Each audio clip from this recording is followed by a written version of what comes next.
The B-17 Flying Fortress was one of the most iconic aircraft of World War II, earning its reputation as a sturdy and reliable heavy bomber.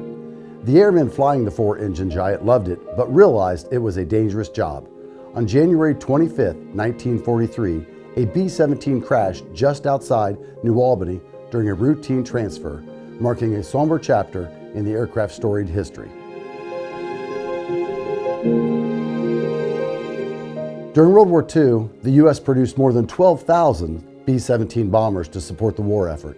And while the B-17 was praised for its durability, the cost was high. Thousands of airmen lost their lives in combat or were captured, like Harold Dorn of New Albany, Ohio. The first B-17C model was produced in 1940, way before the war started. It was numbered 40-2042. It was the 55th B-17 out of the thousands manufactured. And actually, it was that plane that met its tragic end in the New Albany area. The lone B-17 that was traveling along Bevelheimer Creek came from Hendricks Field at Sebring, Florida, and was headed to Lockbourne Air Base south of Columbus, where the crew of 12 men had been transferred.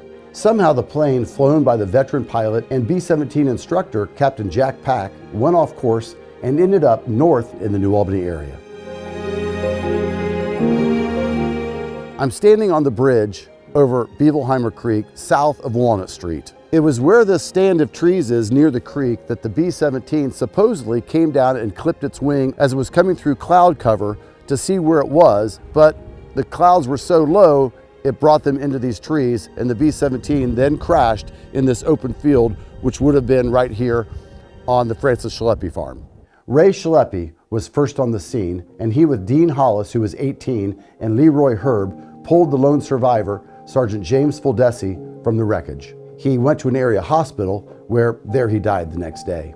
Today, more than 80 years later, after this terrible crash, we honor the fallen men on board, but also we want to pay tribute to the 25,000 others who died stateside during training accidents. We want to recognize their sacrifice as they also lost their lives for our country.